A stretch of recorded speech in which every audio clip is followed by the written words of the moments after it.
प्रदेश के राजगढ़ डिस्ट्रिक्ट में छापीहेड़ा में मुझे आप सब ने बार बार कहा, यहाँ के पत्रकार बंधुओं ने, कि बात करना चाहते हैं सनातन के विषय में।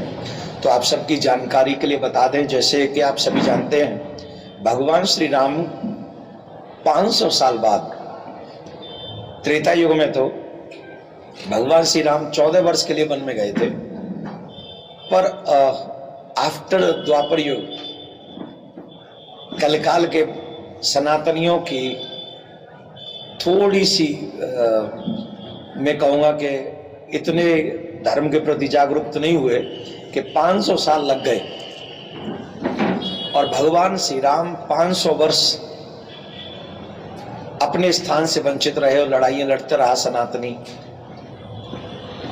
अब वो सुंदर समय आया है कि जहां हम 22 जनवरी को भगवान श्री राम को तंबू में से, टेंट में से एक सुंदर भवन में, महल में, मंदिर में उनकी स्थापना करेंगे और ये सनातनियों के लिए गौरवशाली क्षण होगा और सभी सनातनियों को अपने भगवान श्री राम का स्वागत करने का सौभाग्य मिलेगा।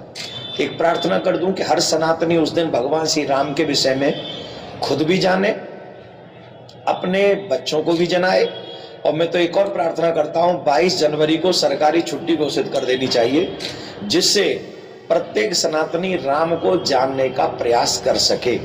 राम का मंदिर एक सिर्फ मंदिर नहीं है, वो मानवता का एक पूजनीय स्थान बनने जा रहा है। तो मैं चाहता हूं कि ऐसा, मैं निवेदन ही कर सकता हूं, बाकी कि मेरे तो कोई ऐसी सामर्थ्य है नहीं। मैं सरकार से चाहता हूं कि 22 जनवरी को सरकारी छुट्टी हो और जिससे और टीवी चैनलों पर राम के विषय में ज़्यादा से ज़्यादा उस समय इंक्वायरी दी जाए, जानकारी दी जाए, और जितने भी सनातनी हैं वो जो जा सकते हैं जाएं, जो नहीं जा सकते वो टीवी चैनलों के माध्यम से, मोबाइलों के माध्यम से उस दिन अपने राम से जरूर जुड़ें, रामायण को जरूर पढ़ें। घर घर में हम लोग रामायण का पाठ कर सकते हैं, ये हमारी प्रार्थना है। दूसरा, हमारे धैर्य की परीक्षा, भगवान श्री राम का तो 500 वर्ष बाद वनवास खत्म हो रहा है, लेकिन भगवान श्याम सुंदर का वनवास अभी जारी है।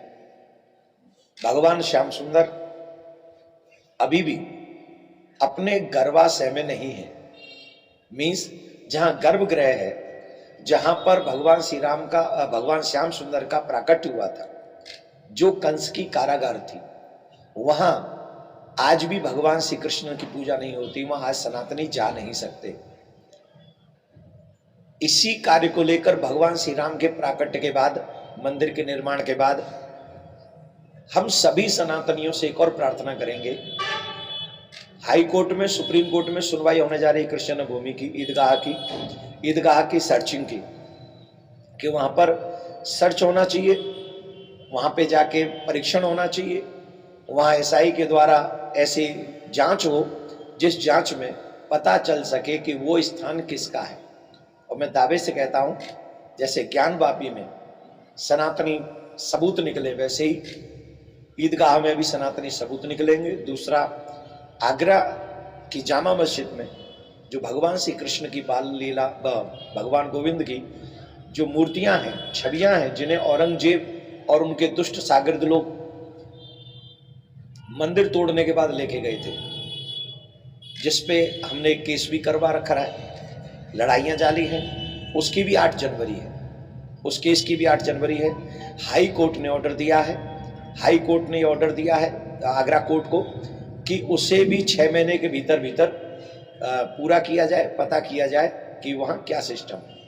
तो मैं इन्हीं सब विषयों को लेके आप सबको अवगत करा रहा हूँ, और जगह जगह जाकर, चाहे वो झारखंड हो, चाहे वो राजस्थान हो, चाहे वो छत्तीसगढ़ हो, चाहे मध्य प्रदेश हो, यहाँ पे मैं, और इसके बाद मैं जा रहा हूँ मुंबई, महाराष्ट्र में, वहाँ पर भी सनातनियों को जगाने का प्रयास कर रहा हूँ। और हम किसी से द्रोह नहीं चाहते, हम किसी से लड़ना नहीं चाहते, पर राम, कृष्ण और शिव हमारे प्राण हैं, उनके लिए तो हमें अपने अधिकार की बात करनी ही चाहिए। और इसके लिए तो हमारा संविधान हमें राइट देता है, इट्स माय फंडामेंटल राइट कि मैं अपने देवी देवताओं के सम्मान के लिए अपनी आवाज़ आप लोग चैनलों के माध्यम से उठा सकूं।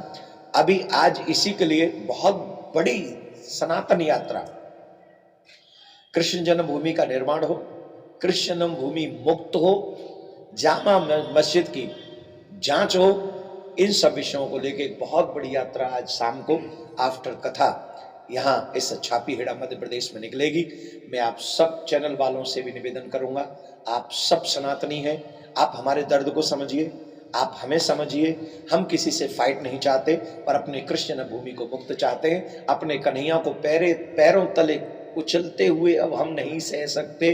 अगर हम सनातनी हैं तो ये दर्द हमारे मन में है। हम अपने माँ बाप की फोटो को नहीं देख सकते किसी के पैरों के नीचे, वो तो हमारा भगवान है,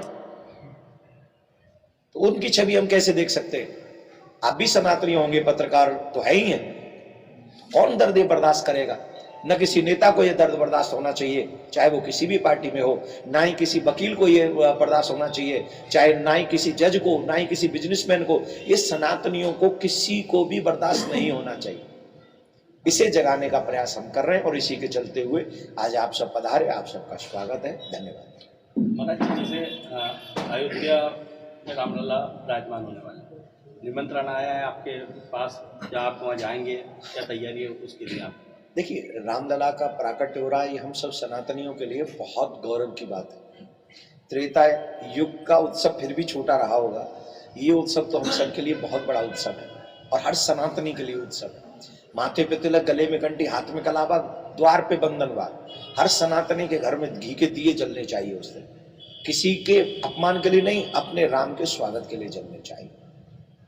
हमारा सनातन किसी को दुख देना नहीं चाहता, लेकिन रावण सामने खड़ा हो जाएगा तो फिर तो राम वध करेंगे, समझ रहे? तो उस दिन सनातनियों के लिए गोभी, और हम सभी सनातनियों को, और मेरे को निमंत्रण मिला है। मैं बहुत बहुत साधुवाद करता हूँ राम जन्मभूमि ट्रस्ट को, जिन्होंने मेरे जैसे ना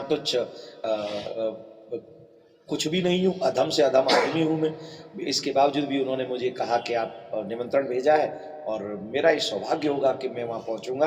और जिसको राम जी के निमंत्रण मिले जाना चाहिए, और जिन्हें ना भी मिले उन्हें भी पहुँच जाना चाहिए। 500 साल बाद रामलला विराजमान होने वाले, क्या कहेंगे? मैं तो इतनी देर से इसी पे तो कह रहा था कि हम लोगों को अच्छा, हमसे कहा जाता हम सहनशील नहीं है।